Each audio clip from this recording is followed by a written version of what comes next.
So it's weird to come on the show and talk about how the last episode we were on the air. I was like, man, we hit 400 subs. Isn't that crazy? We're literally a couple away from 450 the following week. Like, this is so weird. I don't know how to explain how, like, we've been doing this show for what? I don't even know when our first episode was. Let me quickly check that while I'm doing my preamble here. I think it was January 20. I'm going to guess January 23rd, 2022.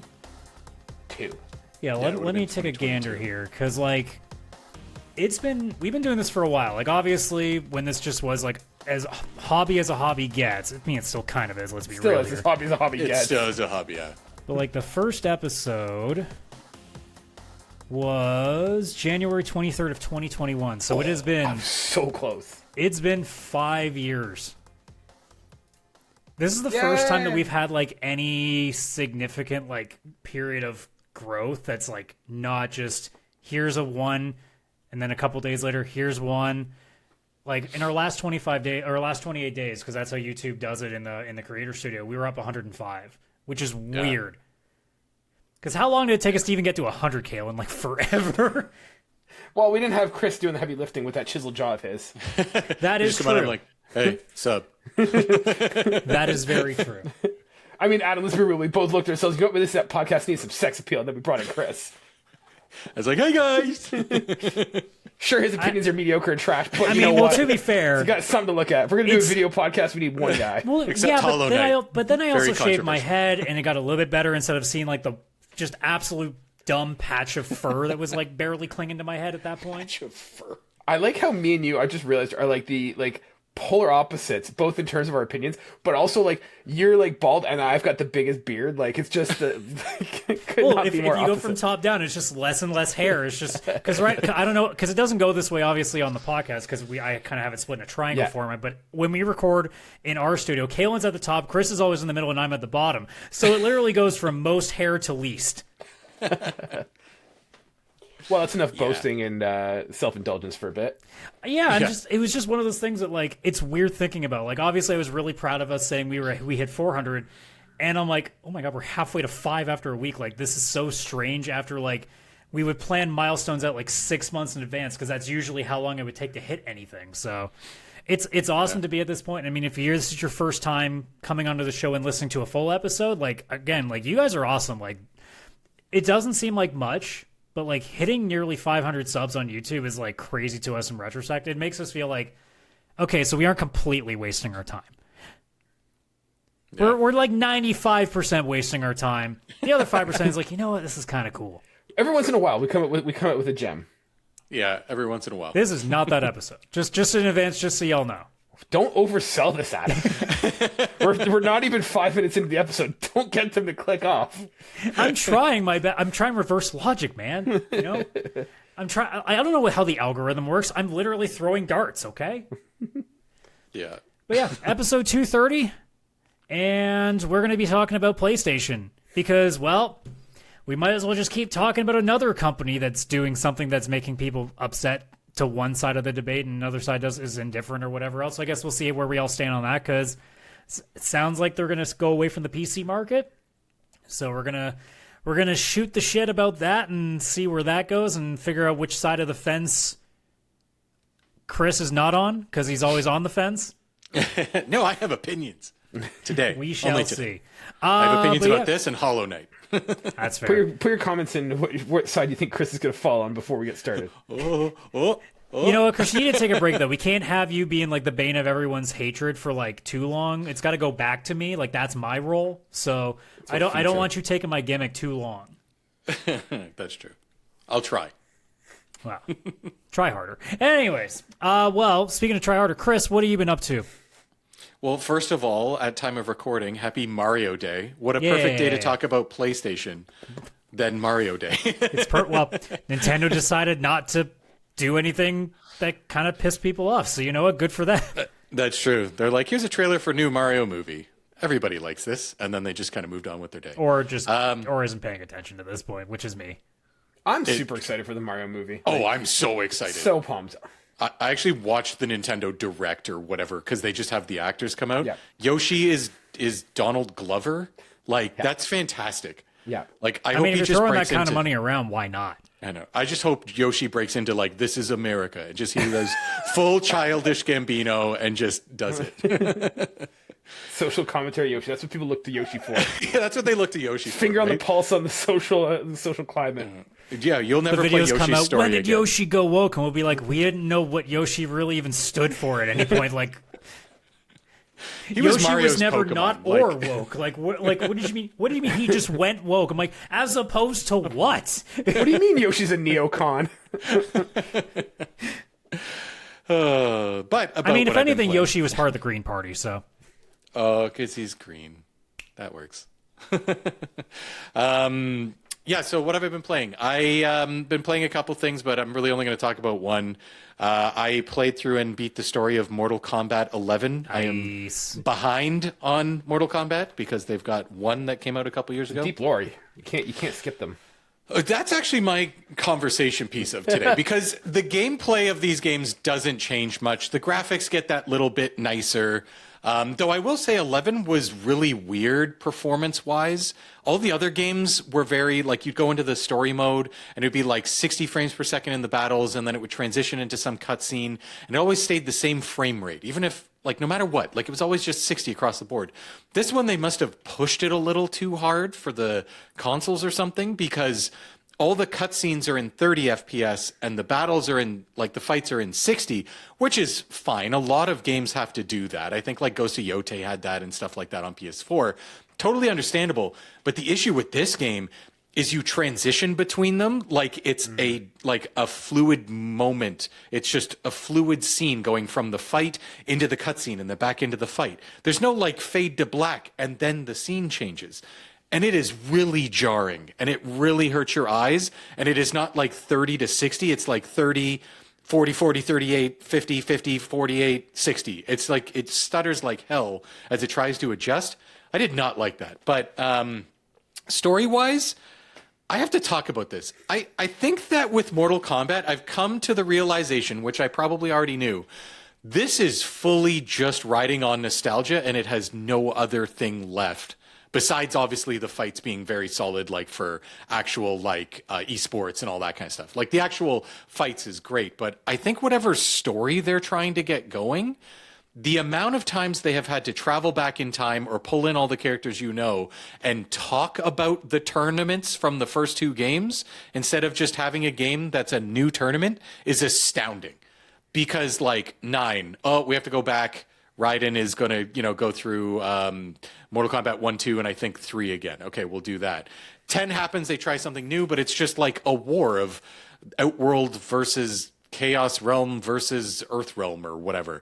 And now here, it's only one more game after that, and they're like, anyways, so then they start playing with time and all the old characters from the old tournament get pulled and now they're here again, which leads into one, which no real spoilers here because in the trailers and everything for the new one, is all about them like resetting a timeline and all that. I don't understand why they never just figured out how to go back to the concept of tournaments. Like, there is a tournament, and if you lose this tournament, you lose your world. Like, that was a big deal, and like they just stopped doing it. And I have no idea why they. I don't think they know how anymore. I think they just go like, we can't not be just this wacky Jean-Claude Van Damme time cop level story anymore. It's so that. I think the bigger problem is you guys are both looking for story in Mortal Kombat. Mortal Kombat's like porn. You're there for the action, not for the story. But I'm there for the story. I like how dumb it is. Oh, me too. But the thing is, the story is like, I think it took me 12 hours to go through story mode, and I think gameplay was 2 or less of those hours. It was like 10 hours of cutscenes where it's nothing but story. And don't get me wrong, like the game looks great, the voice acting, the motion capture work, all of that is great. It's more just like, I have no idea what the fuck is going on. I don't understand why it's like there's a war, but every time it's like, anyways, let's stop what's happening in this war. You and me, 2 rounds, 1-on-1. And then you do it, and it's like, haha, I'm not going to kill you and stop this war. I'm going to continue on with this story and leave your body laying on the ground. Bye. Like, I don't know. I just feel like the tournament thing would make more sense. Like, I was just, hoping that with there's one a tournament. story that's where they would lean to like to start that process again, and then they immediately went, nope. Yeah, no. Like it's just not. And also, for anybody looking at the video, Chronica is on there. She's a terrible villain. Who the fuck is Chronica? Like, I get it's Shinnok's or Chinook or what the fuck is his name? It's Shinnok's mother, who is essentially the Keeper of Time. Yeah, sure. Because that's now just a thing. But that wasn't for the last 10 games. Like, Which is also funny because, like, and obviously, sure, like, maybe she just looks young because, again, Keeper of Time thing, but, like, they don't even try to make her look like anybody who could be a parent. She just looks like a spoiled brat. Oh, yeah. Well, I mean, everybody in the Mortal Kombat universe also wears high heels and has, like, kind of a little butt wedgie going on for all the women, and no dude owns a shirt. So I guess it's I'm failing to see an issue, but go on. No, it's great. But also it's like... The parallels to my analogy continue. It's just like, maybe just, normal shoes would help a lot more in this fighting. I will you're say, running in the desert in high heels. You aren't going to live. You're going to die. I will say, out of the new ones since the reboot, this is the weakest story mode. One's is actually pretty good, but that's because it finally just gives up and just goes, you know what, we're going full dumb. Like, we're just going to go full wacky action movie here. Yeah. This one still is trying to tell somewhat of a coherent story. One just gives up on trying. Oh, for sure. Yeah. At least I will say one thing about this, though. I can't remember the actor's name, but the guy who was Shang Tsung in the movie and Man in the High Castle, also a Bond villain, technically, from License to Kill. Yeah. Him coming back and voicing and them using his likeness for Shang Tsung, like, that was all I needed. I didn't even need to play the only thing that's fun about the story mode. He's so good. Like, you get, like, a real actor like that in, and he's just, like, doing his bit like he was Shang Tsung back in that movie. You can hear him in the booth, like, actually, like, being like this, like, just giving his little, like... Yeah, he's giving it his all. I don't care about Earthrealm. I just want to destroy it, like... Yeah. Oh, he's so good. I love it. I love him. But yeah, it's a fun game, but it's just like the story is just... I don't want it to be just an army versus Outworld. Like, a tournament, and it's fair... Well, it's fair, but it's a tournament, and if you lose the tournament, your world's gone. And yeah, it's like Johnny Cage versus Goro, and it's like, how? I really would love them to try the concept of, hey, first tournament. I was almost hoping with one, and they would never do it because it would be too risky. I was almost hoping that they said, okay, we're going to get actually creative for once and start completely fresh. Like, a couple of holdovers will be left over, but, like... None of the OG like starters, unless they were like super old enough that it could apply to them being in the first tournament, like a Shang Tsung. I know there was more than the first tournament, but like the first tournaments that we're aware of that led to the 9 of 10 before the first game starts. So having your Goros, your Shang Tsungs, like those guys. Mm-hmm. But like Liu Kang ain't there yet. Like all those guys are not. Raiden would be. Liu Kang, I mean, well, I guess Liu Kang would be there because he ends up becoming a god going into Mortal Kombat 1. But like, you don't have what we traditionally know as like the OG cast anymore. And you just go, all right, this is the first tournament where it all starts. And the idea is that like Liu Kang is trying to get the balance again. And now it's the first tournament of them trying to fight over this. Mm-hmm. It doesn't have to be like Outworld winning the first one. It could be an Earthrealm victory, but it's just the process of this whole thing starting anew again. Yeah. Yeah, absolutely. And instead, without spoiling one spot, because it's still relatively fresh, they did not even come close to trying to do that. Yeah, I had a feeling. I did not realize you guys were this deep into my Mortal Kombat lore. I was on Wikipedia for so long after, or like Mortalpedia, or whatever the heck the Mortal Kombat version of its wiki is. A 4-ish hour video that goes through literally like as much lore as it possibly can. I'm the guy that like... Every time a Destiny expansion would come out, I would actually watch a certain, like I can't remember the YouTuber's name anymore. It's way past my memory now. But I would watch like the entire summary again, so that way when it came time for story mode and I start playing through the missions, I'd at least remember some of the points going into it. Yeah. So like there is stuff in Mortal Kombat 1's story that I'm like, I see what you did there. Like there is a little bit of that Easter egging where I'm like, oh, I understood that reference. Yeah. But yeah, I just want a simple tournament. I just want it to be like the first couple games because that's what made I think them so good. And yeah, I'd love if they just tried that again. Fun to play, just again, pure story. Like what the hell's going on? Cool. I mean, look, that's what Arc System work is for, and by like actually like good complex story. I mean, no, just even more convoluted than anything else that would make Kojima blush. Oh yeah, that's who needs to make a fighting game with a story mode. I mean, you're not giving me a bad idea here. That sounds like something I'd love to look at. A Kojima fighting game with a story mode? Oh, I need to know. Yeah, it's like a car accident. You can't look away. You have to. Exactly. Kaylan, what have you been up to? I'm continuing on my path of Pokemon Fire Red. Progress is slow, but continuing on there. But I've realized that I don't know how I played this game as like a kid. Like I feel like the internet has broken me because I was playing this game when I was like, I don't know, 10 years old, and I didn't know, like, we didn't have the internet. We had like a couple guides that you got to read at the grocery store while your parents were at the checkout. But like, I played this game as a kid, and I was just like doing whatever the hell I wanted to. And now I'm like getting like movesets and stuff, and I'm like consulting the internet as like, do I want this move? And I'm like, it's just kind of weird how like the internet's now changed how I play, and like trying to get the like maximize the my Pokemon and stuff in my party. And it's just like, when I was a kid, I didn't care. I'd be like, this Pokemon looks cool. I'm going to play with this Pokemon. And I'm trying to play like that, but I'm having a hard time doing it that way. Yeah, at some point I'm going to look into playing it again, and it's going to be interesting to see if I actually go that route too, or if I just kind of go, okay, you're the one that is here when I actually need to care for a moment. The rest of you are fucking cool. Well, I think the problem is that like the game is a long game in that, you know, you have to put effort and you have to make decisions about what Pokemon you're going to train and level up. So you don't want to spend that time, you know, leveling up some Pokemon that ends up being kind of mediocre, and kind of wasting your time. So like it's a balance of like trying to maximize your time and effort, but also just enjoying the game. And that's kind of the balance I'm at right now, but still really enjoying it. Yeah, and I mean, again, it's how are you going to really hate a classic like that, right? Right. It's just so good. It's so good. Yeah. It's just like pure video game goodness. I love just playing this. Like I'm playing it like every morning, just with my Switch and handheld, and like I'm right back to playing on my Game Boy. So Oh yeah. yeah. Other than that, I finished Mass Effect. My journey through the Mass Effect saga continues. So I beat the first Mass Effect. I'm now playing Mass Effect 2.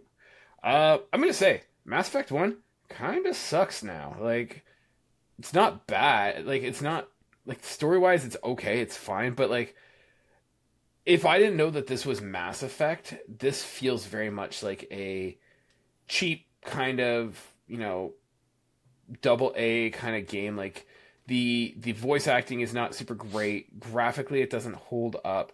The story is a little over the top. Like it's kind of like I wasn't compelled. Like the only compelling thing I had was to get to Mass Effect 2. That being said, I beat it.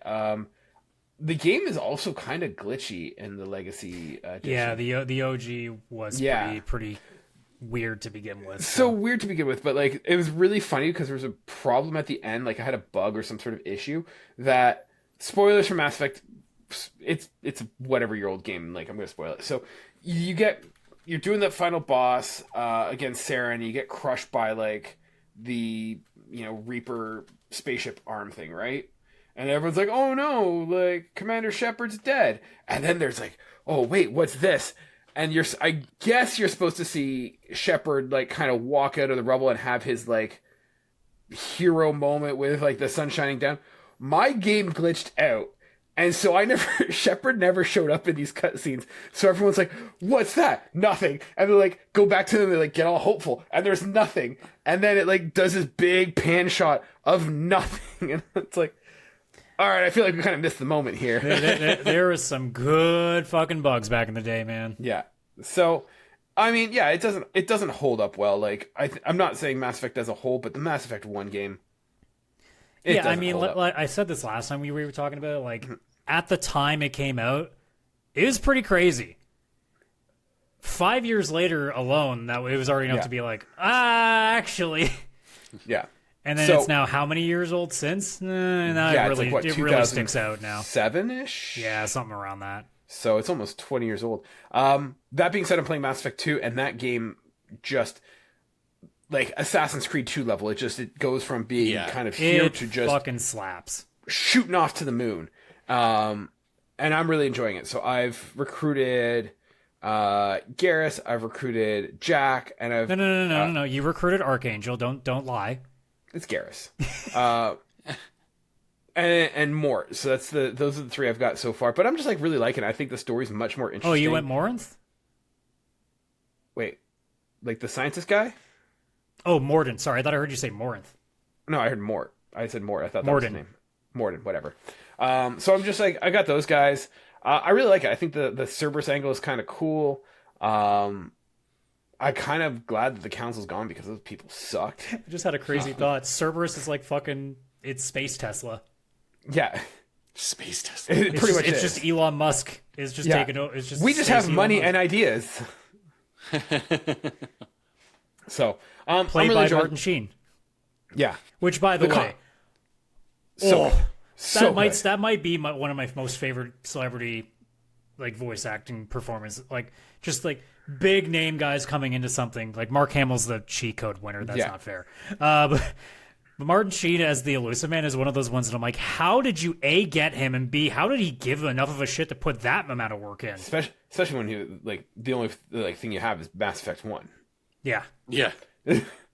And I'll be honest, like Commander Shepard, like I'm playing as the male Commander Shepard. Voice acting kind of like still kind of sucks. Yeah, like most people do go to Jennifer Hale as FemShep for a reason. Like there definitely is that part that, it just they love it that much. I kind of wish I had done that. Yeah. But they're like carry over progress, and like this is the thing, like I didn't realize afterwards, like I could have just jumped to like Mass Effect 2 because they've got like the Mass Effect like Genesis where you could just like kind of go and be like, here's the quick points. So if anyone's not played Mass Effect, then like I've convinced you to play it with my resounding endorsement of this game. Skip Mass Effect 1 and just go to Mass Effect 2. They'll let you fill in the blanks of the stuff that you missed. So. And if you really need to know everything, like watch somebody's summary of the plot of the first game. You Fine. don't need to know much. But if you're like me and you do, yeah, if you're like Adam, go watch a 4-hour video. Like I didn't say 4. Like it's only one game. It's not like 12 games of storytelling that the Mortal Kombat series is now. It's not the same. yeah. So Yeah, that's I'm the enjoying boat it. I'm in. The combat's much better. I really like it. I'm going to continue. The with combat it is so the far. big improvement that they made, especially Huge improvement. the way that you actually like go into cover and stuff. It's way crisper. Yeah. Although I hate that I can't like just like quickly switch out my weapons just by pressing like L1. Yeah. But again, game that was still made in 2010. So Yeah, this game holds up. Like it looks like it could be like from like the last couple years. if the people making that Expanse game that's in a similar light, if they can model it considerably much like what Mass Effect 2 is, you're gonna have a good game.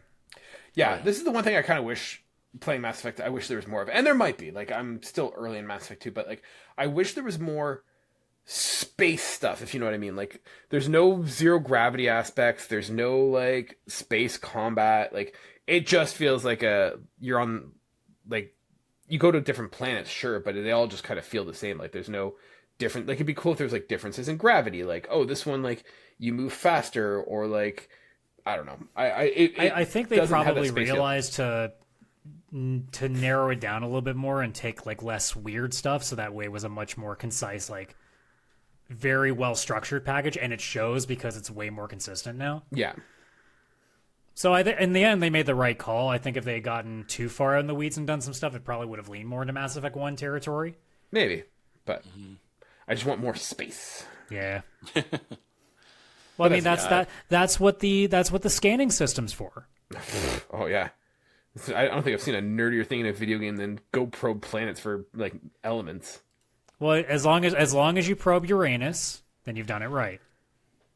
It's still my favorite thing. You go to the the Milky Way solar system, and you'll just hear when you go to send a probe into Uranus, and you'll just hear the AI ED just being like, "Really, Shepard?" And then if you do it a second time, Does it actually do that? yeah. Oh my You're god, I'm gonna try it. probing Uranus Nice. I'm gonna go check that out. because everybody has to do it. Has to. I have to check this out. I imagine there's probably gonna be some sort of like trophy attached to it too. I don't know if there was a trophy. I can't remember because it's been that long. But like, I don't think so. it's I got just the, a missed fun opportunity. thing that they know. Okay, most of the people are going to think, isn't it funny? I'm probing Uranus, and they're like, well, we got to clearly do something for that. Yeah, I got the platinum in the legendary edition at least of the first game, and I don't remember having to probe Uranus to Well, get there's it. no probing in the first one, right?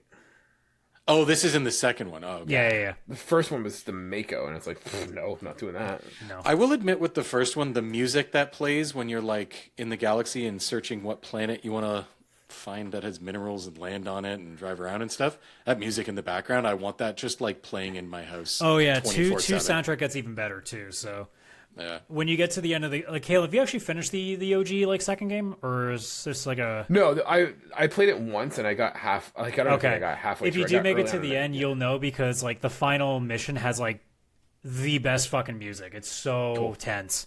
I'm excited to check it out. This is making me want to go back to the second game. I haven't started it yet. I finished the first one. You've not and then played. You've not played Mass Effect either. Nope. I've played the first one. I got the Legendary Edition through Adam and I's console Look, share. we all know that I'm the guy that plays all the extremely long games. So Yeah, Chris, you should join it. You should come and play. Let's I get together. I've had it in the backlog for like 3 years because I beat the first one. And I'm like, Dust all it right, off, let's go. I'll play one other game and then I'll come back to it. And that was and you not can how it stop went at 3. down. I am going to watch that video Adam was talking about as a refresher of the story because it has been 2 or 3 years since. You don't need a refresher of the story. Just Oh, it'll literally- be a 5 to 10 minute video. No, That's there's all. like I said, there's literally like a little comic book. That You kind don't of understand, gets through. Kaylan. That's how we are. We have to know. You guys have a disease. Do you remember the Mortal Kombat story that we were just talking about? It's gonna keep coming back to this. But why is Liu Kang fighting that guy? What's his motivation? What's his story? Adam, what about you? What have you been playing? Well, speaking of fighting things that have expansive stories, well, not really. I have put Tierscape completely to the side. It's too hard for me, and unlike Hollow Knight, there's no God mode for me, so that game is gone. I still do think it's really good, and I think if you're into Soulsborne, like really hard games, that's up your alley because it's got like a Game Boy Color flair to it. And Escape from Ever After, I've decided to hold back on until I can play it with my girlfriend because it's very much in her vibe as well. So it's more of a game I'll play with them. So I've got 2 other things on the go now, and both of them are super fucking old school, one of which is specifically designed to be old school, and I think one is designed to be like a bridge between old and new. So I'll go with the first one that's based off of fighting, and that's Scott Pilgrim EX, which is fucking yes. tremendous. Yeah, that looks really good. It's so good. I can't stress enough how much I love this game. And I mean, Scott Pilgrim vs. the World from 2010 was already amazing. So I was sitting there being like, okay, if they can even just be moderately as good as this, I'll be happy. And it turns out they were like, all right, we're going to do exactly the same stuff, but it's not level-based anymore. It is just one consistent world, like a Metroidvania style, where you just go between different areas. Oh, interesting. And I'm like, cool. Also, you get to play as most of the villains now, which includes like Roxy, Matthew Patel, and shit. I'm like, stop making me like you more. Like, stop. It's not fair. And then the amount of referencing in this game is insane. Like, Chris, you'll love this.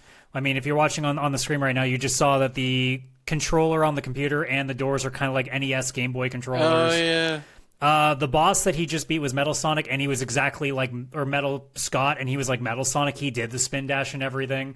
The checkpoints, as you can see on screen if you're watching the video version, are like the Sonic checkpoints. Yeah, they are. The amount of referencing, both in terms of Canadian culture and video game culture, are insane. I don't know if the video will reach it by this point, but eventually when you start going into Toronto, you'll go to the downtown area, and if you're a big Toronto guy, Honest Ed's is there, but it's Honest X's.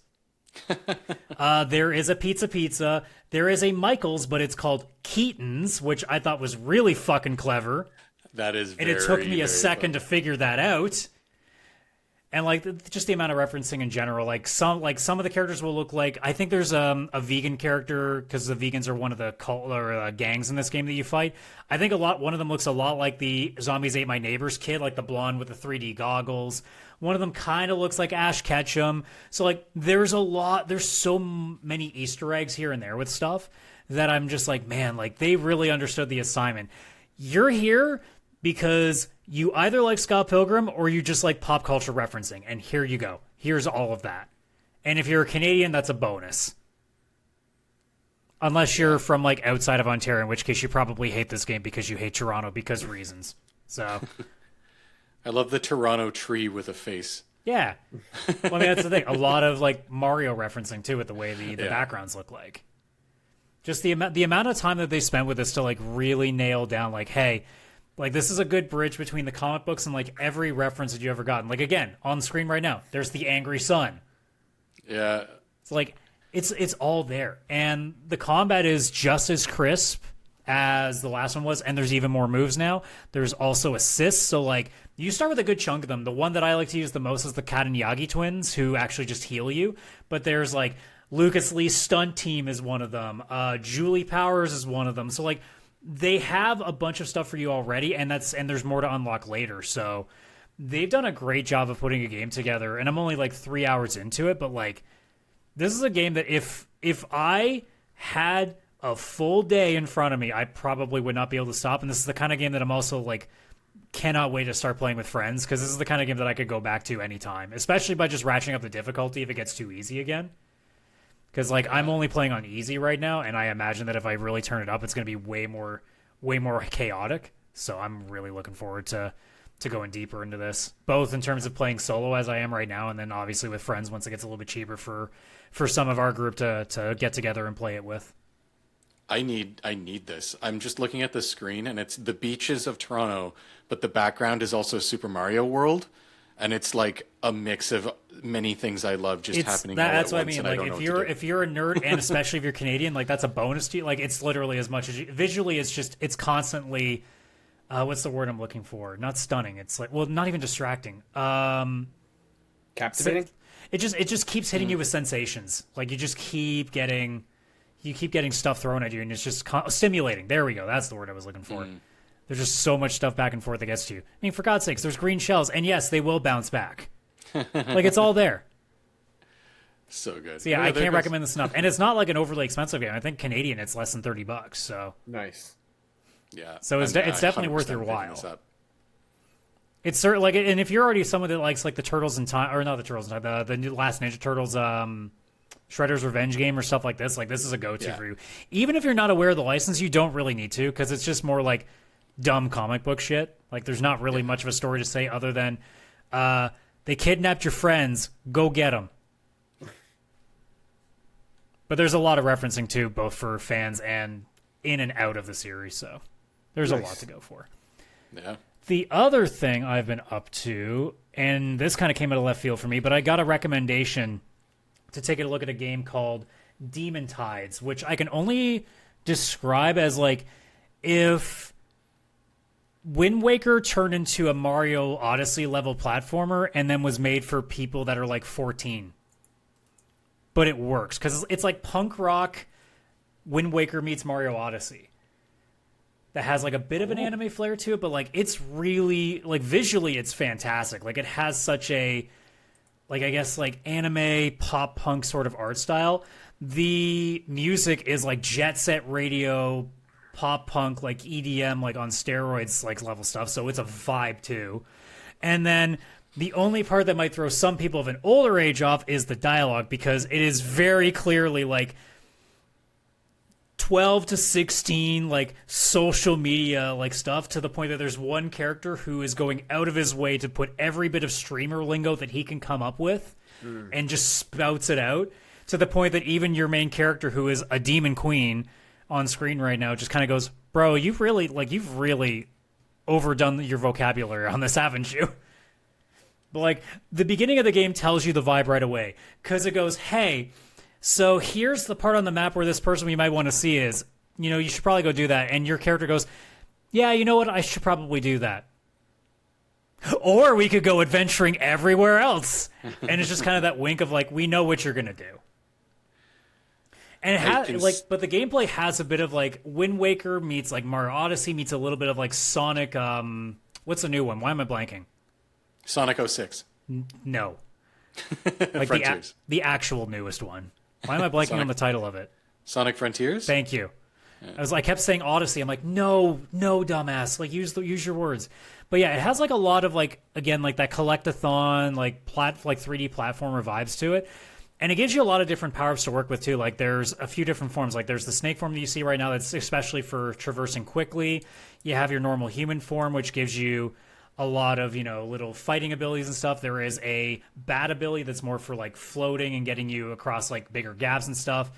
It's just an extremely charming game. Like I'm not sitting here going like, oh, the gameplay is amazing to it. Some of the levels are a little bit weird, and the camera, being an indie game, is not the greatest it can really have its issues with indoors, but like as a vibe, I could play this game for like this soundtrack. I don't even know if it's on Spotify. I haven't checked yet, but I would definitely be putting this soundtrack in my instrumental playlist for stuff like this, because it is just, it's so easy to just kind of like get sucked into it for a little bit and just kind of chill with it for a little while. So it's one of those games that like I don't even know how much it is right now. I'm forgetting, but like I think it's somewhere in like the let's just pull up Steam.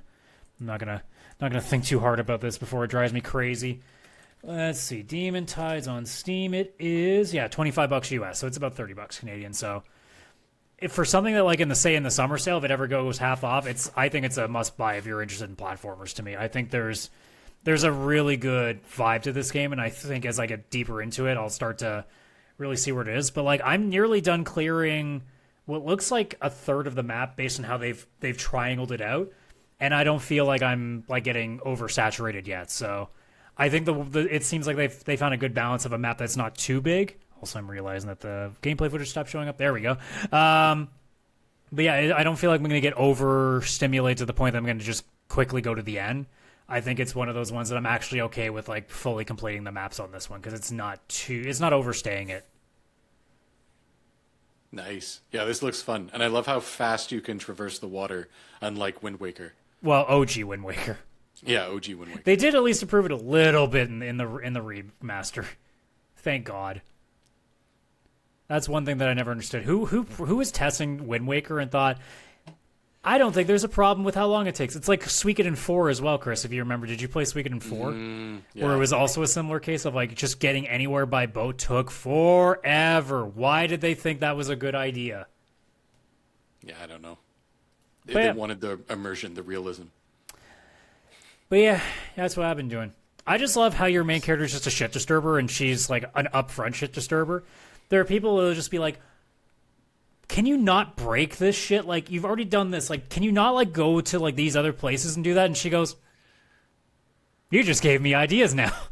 Just upfront dick. Like, I'm very appreciative of that. Well, speaking of upfront dicks, Sony. Wow. That's the segue? Yeah. That's what we go with? All right. That's right. what we're going with. Well, there goes our sponsorship. Shit. We're climbing too fast. They're like, they're paying attention to us just in time to hear Adam call us upfront dicks, and now we're out. Well, mission accomplished. Sony's deciding. I mean, it seems like it anyway. I don't know how much is confirmed and how much is like them just thinking about it, but like it sounds like they're going to pull back the PC market a little bit. I think has Soros been confirmed that it's not coming to PC now? I don't think anything's confirmed because I don't know if Sony's actually going to say anything. I think we're just going to find out when it doesn't have a release date for it. Yeah, I think it's just like never going to show up. Because it's not like they were giving set like, oh, you wait exactly 9 months and then it's here. It just kind of was stuff they announced as they had it. So I think they'll just stop announcing.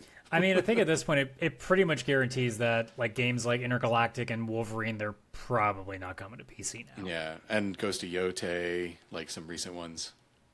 Yeah, and like I'm not sure how I feel about it yet. It's a weird thing where like I feel like I should be upset because I would rather not, like, especially if this ends up coming for PS6 and I don't want to buy a new console because of how much it costs maybe, or like say with Xbox, similar story with whatever they're going to do with Helix or whatever they're going to call it in the end. There's that part of my brain that's like, man, like because of how expensive stuff's getting, do I really want to start thinking about exclusivity again? Because I was starting to like the idea that, you know, worst case, you could put all of your money down on like a big, like high-end PC to kind of last you a little bit longer. And even if it requires you to wait a little bit, you could still potentially get most, if not all of these games. And if that's being taken away from me now, I mean, granted, I've got a PS5 now, so I don't think I have to worry about it for a little while. But like, what does that mean in the future? And I think that's kind of where my concern is. I'm not angry yet, just because like I'm sitting here going, I kind of get where they're coming from, to be honest. Mm-hmm. I don't know how you guys feel about it. I'll start with Kaylan, just because I know that he was like the most put off by me calling them upfront dicks. I'm just surprised. Like, I was expecting like wrath and fury from Adam, so for him to be like, I don't know, let's see where it lies, like throws me off for a loop. Because I own the console, I'm not particularly worried about it yet. Yeah, it's more like what happens down the line. I think that's where I could potentially start to flare up a bit. Yeah.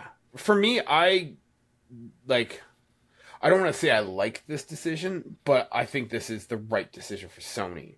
Um, I always thought it was kind of weird that they put their games on PC. And like, let's circle back. So like, I don't see what the benefit was of them putting it on PC. Like, the idea is that like they have these exclusive games that people want to play, and I get, like, I think it was a good idea to release them later on in time so that they didn't like cannibalize their console sales. But I mean, like, to put them on Steam was kind of like a weird, desperate move. Like, I get why Xbox was so buddy with gamers and being like, hey, play our games anywhere. We don't really care. You want to play them on PlayStation? Everything's an Xbox. Whatever. Like, that was them being desperate. PlayStation doesn't need to go this route. I don't know if I'd necessarily call it desperate. I mean, it depends on what you're referring to in general. Because, like, I think it also depends on the game. Because I don't think it was a bad decision to put Helldivers on PC, for example. I think that's a game that worked perfectly for it. But, like, the idea of, like, taking... I don't know how long it was in between Zero Dawn being on PlayStation 4 and then being on PC. But, like, the way that they were doling it out, like, I don't know if it was, like, 2 years or whatever it was. I don't think that that's necessarily a bad call. Because, I mean, look... Maybe you sell a few 100,000 copies on PC. Boom. Okay, there's a few. There's like $1 million right there that you weren't going to make because those guys weren't ever buying a PlayStation. But like you've already got your core, player base to have more than enough time. It's a hard line to me. Like I'm not sure if I lean either way because I think I'm kind of in agreement with you that I don't mind the business decision to do this. I would still say like it depends on the game. I think if you got a game that like a Helldivers that kind of relies on player numbers, I think you'd probably want to lean to putting it on as many as you can. But if it's like, say, Intergalactic, for example, no, you keep that shit away. Like, that should be driving your consoles. And I think that's what they're doing. I don't think all PlayStation exclusives are going off of PC. I think it's single-player, first-party stuff. Like, Marathon is still on there. Helldivers is still on there. Like, I think those live service games, which need the huge player base, is going to continue on in the PC.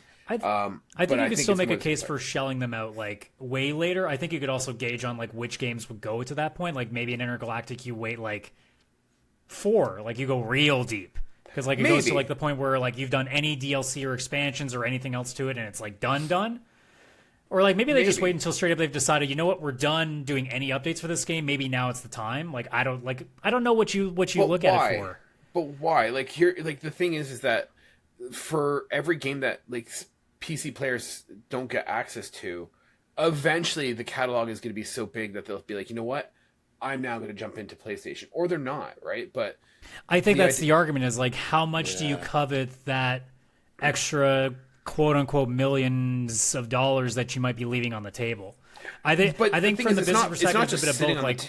Like, are you leaving anything on the table by not giving to these people like years down the road? Because it's not like it's going to be a massive amount, but it's enough to like. It's not a small drop in the bucket too. Like when I think Spider-Man, when they mentioned the numbers for it, it was like a couple 100,000 copies that they sold, which is not nothing at full price. It's not nothing, but also at the same time, you have to remember that it's not free. It's not like they just press a button and it goes onto PC, right? They have to port it. They have to, test it and stuff. And I imagine, once again, I've said it before, not a developer, but I imagine that there's like a certain level of calibration you have to have, or you have to make adjustments to adjust for different specs of PC.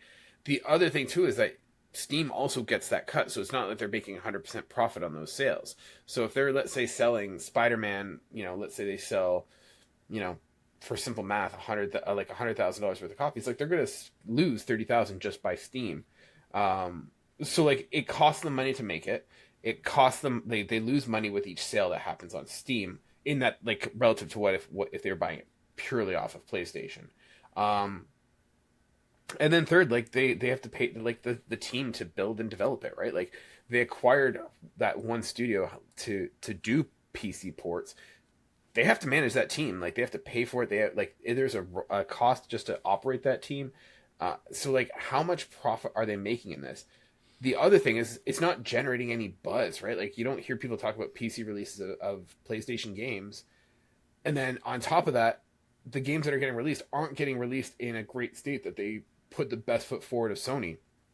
That if there's a PC player, they're like, oh man, these games really aren't performing that well.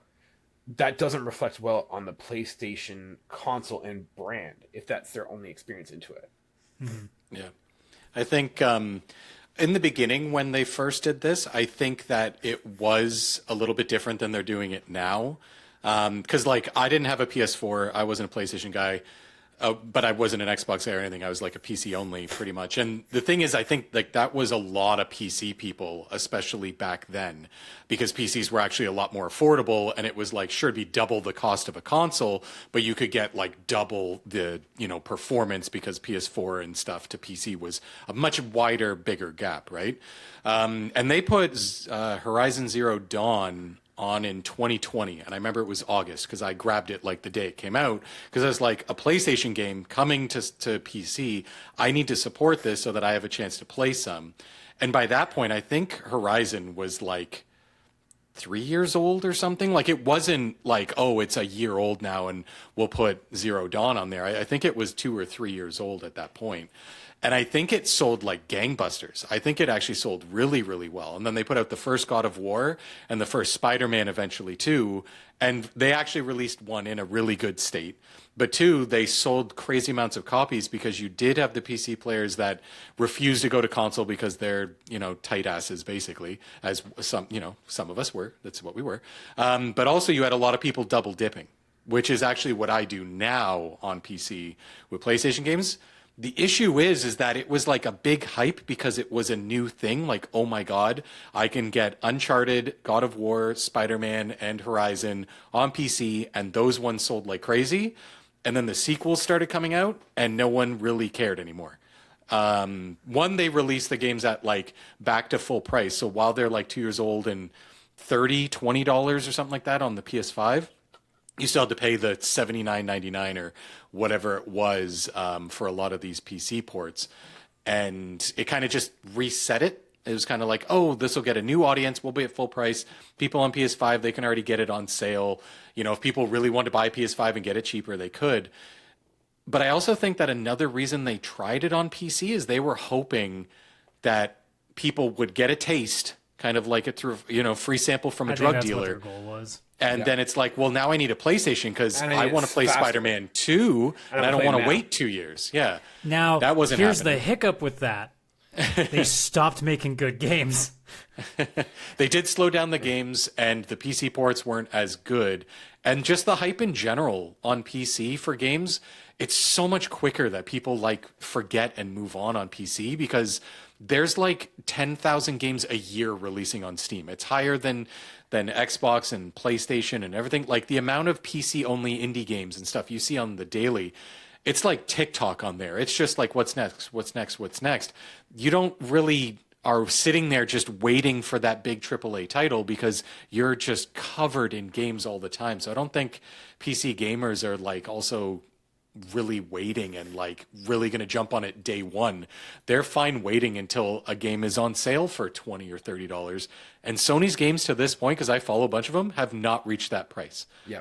You get the first of those games, sure, but even Ghost of Tsushima, I want to buy the PC version of that because it's like beautiful, remarkable, a huge upgrade because it was a PS4 game. And I still haven't seen that go less than like $40 Canadian at this point. And it's been on there for a couple years at this point. So there's also that PC players will wait it out and it's too long. And that might be one of the things is that it does diminish the PlayStation. Like if they're on the Steam store, I wonder how much pressure there is to like drop the price on Steam. Like, tons. Steam is always known as like being more affordable in terms of games. And if that puts pressure, because PlayStation also owns their own store.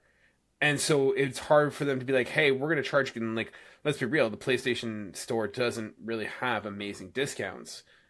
And then, so there's also rumors that they're looking at ideas of dynamic pricing too, where it's just like, yeah. But they got Steam there, just kind of undercutting them. So like, they're in a weird spot where either they lower the price on Steam, but then why is the PlayStation store more expensive, or it stays up here with the PlayStation store and then doesn't sell on Steam. So yeah, it's that case of like, again, you were surprised that I wasn't like too angry about it. It's because I'm half and half. Like I know why they did it. I just, as a gamer who wants the most options possible, I don't personally like it, but it's not enough to make me go, this is bullshit. Because, like, let's be real, as it stands right now, I could go without playing most PlayStation games at this point. if this was like in the heyday of like Horizon Zero Dawn had just come out and like they were pumping shit out, different story. If this is what we were today and they were pumping that level out, I'd be probably a little more pissed. Because now it means that I definitely got to start paying more expensive prices to start playing this stuff that's coming out in like really high quality. But right now, honestly, like I don't necessarily need to play anything that they release day one, so I can wait for even if it's like half off, or even just wait till somebody has a physical copy and they're selling it on, Facebook Marketplace or whatever else, and they're selling it for even cheaper. Like I can wait. Whereas. And that's kind of what PC was to me. It's like, look, I can just wait for it to pop up there if I really need to. Sure, it's going to be like 2-3 years, but like if that's what it takes, fine. Well, it raises like a thing at like a certain level, and I've not heard this argument, but like, when was it the expectation that it should, like, it needs to be on Steam? Like, it's cool that it's there, but like, I mean, let's be real. If you're going to put your game on PC, that's where it kind of has to be. No, I just mean like the idea, the like entitlement idea that like, oh, they should put it on PC. Like, you mean from the gamer side? It has to from go? a gamer side, like, hey, like, what the hell, you're taking the game away from me? I don't think Like, it's ever an want to play on entitled PC. side. I think it's just we kind of just want the option to play it wherever. Like I don't. Sure. I'm at this point in my life where I don't fucking want exclusives. To be honest, I don't want them to be because I don't think the industry's good when we have a bunch of people taking stuff and forcing you to pay. Like in this age where we have too many subscription services, the last thing I need is a bunch of multi-billion-dollar corporations being like, now you need to give us $1,000, and you need to give us $1,000, and you need to give us $1,000. To which I go, I have like $500. Fuck off. No, but I mean, like, I think the exclusives, like we've seen with Xbox, like, exclusives make or break a console, right? And if, you like, they stop being exclusive, then why am I buying the console if I'm not buying the console? Like, the PlayStation Store does a lot of revenue for PlayStation, right? Every time you buy Resident Evil, every time you buy whatever game, PlayStation makes a cut. So what they're trying to do, same that Steam is trying to do, is they're trying to get you to spend there. They want you to build a library there. Yeah. So for them to get rid of their exclusives gets rid of a reason of why you should be shopping in their ecosystem. So yeah, I can see the argument that exclusives are, bad for consumer, but like it's how an ecosystem lives and grows. And if it doesn't have it, then it's not going to continue. Otherwise they just become like a Capcom kind of situation. And love Capcom, but there's a difference there. Like we need to have those different ecosystems competing. I mean, Nintendo doesn't put their games on PC, and no one's like, Nintendo, why aren't you putting your games on PC? No, but then I go, okay, fine, I won't buy your shit because you definitely don't price them fairly. Oh yeah, but that's Nintendo's thing. Like they're like, hey, if you want to play, this is the gate that you have to go through. Yeah, I mean, we're essentially just talking about like what we personally want, and the business going, that's not how we roll. And I go, all right, fine. Well, I guess I'm not fucking giving you money. Like that. Fair. That's all this conversation really is in the end of it. It's just Sony going, you know what? We really don't like that you guys get to, pay less prices, or in some cases pirate them. And, we're just going to make this easier so that we don't have to worry about that. And I go, that's cool. I understand. Bye. Yeah, that's how you roll. I guess I'll just hope that Chris is buying this so we can console share it. Yay! Probably. Except for Tokon, yeah. I'm willing to shell out money. That's again, it's got at this point, it's coming into a say if they want to do everything on their console and put it nowhere else, cool. It just means that now the only times I'm going to be buying their stuff is when it's something that I'm really passionate about. If Soros is not going to be on PC and it maybe only ever goes $50. I might never play it unless they, like 3 years down the line, throw it for free monthly, Yeah. So that could also be where I have to be. It maybe comes down to like, all right, well, I guess I'm not going to be playing it either for a while or ever. Yeah. I'm in the boat where, like, obviously, personally, I'm like, this sucks because I loved getting a game on a PlayStation 5 or whatever it is, and then a couple years down the road, getting what I would consider like the ultimate PC edition, where all of a sudden it's like the same game I know, but turned up to 11 graphically and better frame rates and just like all the nerdy PC shit. But I personally think that this is something Sony needs to do. Like, I think they actually do need to pull the plug. And it's funny because I think it'll help a lot with their brand, the feeling of exclusivity, the people who own a PlayStation being like, okay, good, it feels like I have a reason that I have this console. I don't think pulling the plug is going to lead to any meaningful increase in profits whatsoever. Because, well, like, when you think about it, yes, if you take Wolverine, say Wolverine was going to come out eventually on PC, sure, some PC people would be like, oh, I'm not going to buy that on PlayStation. I'll wait till it's on PC. Maybe there is now some that already have a PlayStation, or maybe would even go out and buy a PlayStation to have, to now play Wolverine. But they're also going to lose a ton of sales that they would have had on PC that they're not going to have people move over. Yeah, so I have a feeling I don't think that this is going to be like game changing for their profit margins. No. I think this is more of a not at all. It's more of brand. just a decision for them to try to pull everything towards the brand. Now, that being said, if the idea of them pulling their games off PC is a thing, that likely, at least in my brain, would hope that means that this live service bullshit they've been peddling is going to be way shorter now, because those games aren't viable as an exclusive. So if they want to make their stuff exclusive, you would hope that means they understand where the problem's been the last 5-ish years, and they're going to go, maybe we should go back to why people were buying our shit all the time. Yeah, but I mean, like even Tokon, that's a day one release on PC and PlayStation same day, because they know they need the online presence. So I think that but that's anything what I mean. that's online. What I'm saying is they'll lean back a little bit more into the single player experience. Oh yeah, good at. Aim more on exclusives and single player. Because like it's do like the Sony thing. I can't remember who it is that said this line, but I love this line. Why are you a company that makes apples and you're trying, or no, sorry, it's why are you a company that makes orange juice, but you're trying to squeeze orange juice out of an apple? Why are you trying to do something that you know you're not good at? When they keep giving teams these live service things, when they've only ever made single player games, why do you keep trying to do this to companies that don't do that? Like, is NetherRealm going to suddenly, like, if somebody bought NetherRealm, would you really suddenly say, okay, you guys make turn-based RPGs now? Is that going to be going like a good idea? It might by accident, but like, I mean, they did it with Blue Point. but like you put that through a simulation. How many times is it going to succeed? Okay, but a Mortal Kombat turn-based is me really Who said it was excited Mortal now, Kombat? So... Oh, I thought it was specifically Mortal Kombat. I'm like, I need a JRPG Mortal Kombat. No. Who said it was that? It's just going to be like Concord the JRPG. Oh, no. Probably better than Concord, though. I mean, wouldn't take much. Yeah. But yeah, like the problem that we've been seeing with Sony for a while is that we've known what they've been for years.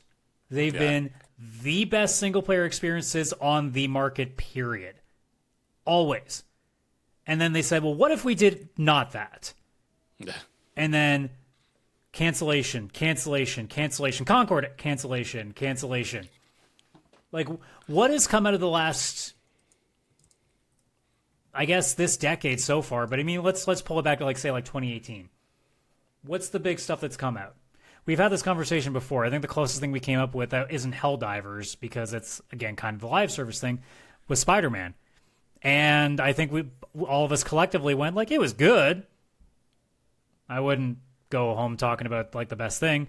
Like, you could say Astrobot, but Astrobot's still pretty niche, and it's mostly just a Mario game to us. So it's like, it's not like it's fantastic. Yeah. It is fantastic. But, like, is it Probably my what favorite we PlayStation remember, game. like, the heyday of PlayStation 4 being? It's no Last of Us. If that's, I know what you're trying to say. It's no Last of Us. It's no Uncharted I 4. agree. It's no Ghost of Tsushima. I know I still have my thoughts about that game, but it's like, it's no, oh my God, Brain. Like, even original Spider-Man, right? Like, Yeah. a lot of the stuff that, like, was in that hay point, even PS3 era, like, I mean, obviously we can still go back to the days of Jack and Daxter, Sly Cooper and shit too, but, like, it feels like the core of what Sony used to be is, I wouldn't say gone, but it's definitely MOA. Or MIA. It's gone. Like, it's just, it's vanished for a moment. We're trying to figure where the hell it went. It's on a milk carton. And my hope is that by this decision they've made, that it's maybe a sign that internally they're going, all right, we try to do the thing that everyone's doing, and shockingly it didn't work. Maybe we should consider getting back to what we used to do. Do I think that that's actually what's going to happen in the next 5 years? No. I think we're still the next decade away from seeing a return to form with them. I'm hoping that this is laying groundwork to it, though. Yeah. I think there's also a big part we're missing, too. Because when you think about this decision, there's another big thing that's happening And some people are like, oh, the Steam machine. Like, no, I really don't fucking think the Steam machine was going to get in the way of the PS5 or anything like that. But the next Xbox has been like officially, it already was heavily rumored, but it's like officially announced as being basically a PC under the TV that will play Steam, Epic Game Store, and all that. Well, that means the new Xbox all of a sudden got all these PlayStation exclusives, and you had to just buy the Xbox. You didn't have to get the PlayStation. And I'm sure that kind of plays into it a bit, because now, before it was like, when Sony first started this, PC was still at a desk. Like, it was a different person, mouse and keyboard. Maybe they had a controller, but like, they're at a desk and it's a completely different device, a very different person experience, all that. Like, console people and PC were very divided. Now, PC is becoming the console that can go under your TV, which is PlayStation's like area, right? Like, they're trying to get your attention at your TV on your couch. And if all of a sudden you don't need to buy a PlayStation 6 because you can get the more powerful PC console thing that is Xbox, even if you don't want Xbox games, well, all of a sudden now you aren't using the PlayStation Store. You're using, I guess, Steam or whatever you would actually use on the Xbox. Probably, I don't think many people use the Xbox Store, to be honest. But yeah, like, all of a sudden they may actually lose people who are normally in their ecosystem to hop over to this PC thing under the TV. And I think that would lose them a shit ton of money, like potential future sales of just people leaving the ecosystem. And it's not about the actual like exclusives being bought in the wrong spot. It's more just like, now those people won't be playing FIFA, Fortnite, and all of that on their PlayStation, putting all their microtransactions on the PlayStation Store. Now all of a sudden they're on some Xbox hybrid thing and either giving Steam or Microsoft or whoever their money. And that's where I think the real danger is. And I think that was probably the nail in the coffin when they started to see those rumors. Well, you know what solves that problem? Releasing good games like you used to be doing. Because that was how you got me spending most of my money on the platform at the time. I had a decent gaming PC, like, when, like, the tail end of PlayStation 4 into PlayStation 5. I still spent most of my money on the PlayStation ecosystem because that's where the majority of my favorite stuff was. When you stop doing that, I move. So I don't mind the decision if it means we get back to the reason that I was on that system a lot. Like, I used to play MLB The Show on through there. Now I play it through Xbox because I used to get it, like, it used to be on Game Pass, and now I can just buy the game right there. And now that I bought it once there, I get discounts through that, so I'm kind of tied to it at this point. But, like, even now with PC, like, granted, yeah, I have a powerful machine, so that definitely swings me a little bit more. But, like, I'd still turn this stupid thing on if I had reasons to. And it's not. So them doing this decision, again, cool. If you think that's what you need to do to get your brand back in order, sick. Stop making games that you cancel, like, after 7 years of development. Just make some shit. Get on with it. Like, I can't voice that enough that, like, you can do whatever decisions you want to do as long as we don't feel like we're getting completely cheated out of it and you're giving us content. And they're not giving us content. We still don't, we don't know anything beyond Wolverine being this year, I think, in terms of first-party games. Like, they don't have anything for us. Saros and Wolverine, I think that's all we know. Yeah. Okay, yeah, Saros. Tokon, I guess, Fighters, they're publishing it. Or but it's also, like, multi-platform, so, like... And I think Saros probably was going to be multi-platform until recently, so... Oh, yeah. Like, So, I mean, like, I think Ghost of Yote and Saros, they had a PC plan of some sort. Just because Returnal it's just at a and point that, Tsushima like, and they clearly aren't firing all cylinders, and until that happens, like, sure, I'm fine with this decision, but, like, I have an expectation now that we're not having a conversation come, say, around this time or closer to the summer next year, and we're going, what are they doing? Like, if we're still asking that question again next year, then I'm like, what was the point of you guys doing exclusives? Because it seems like you don't have exclusives to give us. Just so we can address it. Kenneth Scars of Cosmora, it's also coming out in 2026. Oh, okay. Just throwing it out there. Well, that's coming not, out this I don't year? think that's a first-party studio, though, is it? I believe it is. No, and that was on Steam also already. Because I think Like that's the one of those store. weird ones where like they have the console exclusivity for it, but it's not one of their studios making it. Yeah, and it's I think temporary because Oh, like yeah, it's a partnership. It's yeah, not- the it's not first owned. the first Kenna or whatever it's called is Yeah, just Bridge got of announced Spirits. for Switch 2. Yeah. So like that's coming to Switch. It's on Xbox. That got released on Xbox. It was a timed exclusivity thing. Okay. Yeah. Then Yeah, and I don't even think the second one has that. Maybe it does with like Xbox and stuff, but it's a day one PC and PS5 release same time. Yeah, like I guess We'll edit apart this from out in Saurus post. and Wolverine, that's assuming both of them come out this year. Like, I don't know. It's Wolverine has a date. Don't jinx it. But like it's at a point where I'm just like, and I suppose it's again going back to like how the AAA industry as a whole is just kind of not doing it for me right now. Is that they keep making these decisions where I don't think that they're doing it for us. I think they're doing it just to satisfy a couple of people sitting in a boardroom. And Oh, like, 100%. if you're expecting me to do anything other than, all right, fine, whatever, that's what I'm getting. Like, I don't think anybody read this story and went, yes, fucking yes, PlayStation did something. Like, I think we're all just going either, all right, whatever, or fuck off. Like that. I think that's Kieran. the kind of vibe that we're in right now, and I don't think that's a good sign. I think there's a couple people on Twitter that definitely were like, yes, fuck yes, eat it. Okay, Xbox but we're not fans. talking about bots, Chris. I think I'm the talking biggest thing- fanboys. The biggest thing about this decision that it finally unified us. This is, I think, the first time in 230 episodes where you all are like, "Yep, we all agree on this. We all have the same opinion." Well, now I've just changed my mind. No, I'm kidding. Because yeah, like I think at the end of this, like yeah, we spent like half an hour on this conversation. I think really at the end of the day, like this is a kind of not that important today announcement.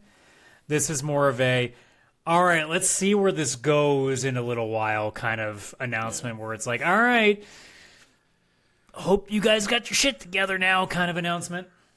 I can't lie. I think that honestly, Microsoft needs to do something similar with when they release their new system. Like they release day one on Steam every single game that they release. They're starting to do it with PS5. Like if they want to sell a Xbox PC thing and they don't expect everybody to just load up Steam and completely ignore the Xbox store, I think they really have to start having some exclusivity. And I hate to say that because I'm a Steam guy. Getting Indiana Jones day one on there instead of having to worry about buying it on Xbox would be great, but that just proves the point right there. I'm going to ignore fully the Xbox side and I'll buy their games. I'll play a bunch of their games, but I'm not giving them that, full revenue. Don't you worry. You won't have to worry about that at all when you have to also pay your subscription for Windows 12. If there is some sort of, I can't even think about that. I will. That's all right. I have SteamOS installed on one of the drives. I was going to say, there I is the can part of my switch it brain that's anytime. like, oh my god, am I literally going to have to start considering SteamOS going forward if Windows so decides to easy. go real stupid? It is so easy, and the performance is better, and there's just like no ads. The only thing with Linux you have to keep in mind, when you close a program, it's like Linux takes a gun and shoots it in the fucking head. That program is closed. There is no like minimize to taskbar. There is no like, oh, do you want to save your data? No, it's just bam. You killed the Word document. It's dead now. It's like, I didn't save. Too fucking bad. You lost it all. It's like, oops. Yeah, they do not hold anything in memory. They don't want to. But yeah, no, like I think we all kind of stand the same thing of like we understand why. Mm-hmm. We just want to see what the actual what ends up being in the end. Yeah. And I think anybody who's like overly angry about this or anything like that, like, you're it's like Kaylan, you said, like Nintendo putting their games on. The only reason people are angry at this is because the genie was opened, it's out of the bottle, Yeah. and trying to get it back It's in also is they're just tough. going back to what it used to be. Yeah. Which you didn't have this on PC before. Because like when did Zero Dawn And- get put on PC? Because that was the first one, right? Or was that the 2020. first one? 2020. Yeah. August 2020. So we've only had this for like just about 6 years. Yeah. Yeah, and even though that I've wanted to get all these, I've only bought like 3, maybe 4. It's like the ones that hit the $20 You're summer. part of the Yeah. problem, Chris. I am part of the problem. But I also have the PlayStation 5 and bought all these games there too, so I'm like their best customer. I buy twice. Like It's you want to give me a remaster? I don't even need it. Already bought your second edition. Yeah, Herman Hulse just has your picture on his desk every morning, just like strokes. He's like, "Thanks, Chris." it's definitely a thing where it's like I don't think it actually hurts people as much as they think it does, but it's a thing of like unless you have literally no interest at all in ever buying a PlayStation console, then I guess all we can really say to you is like, all right, well, I guess you're not playing the games that you weren't playing 6 years ago. Yeah. I mean, I'm a PC guy. I've been a PC guy since like 2013, so I can admit this.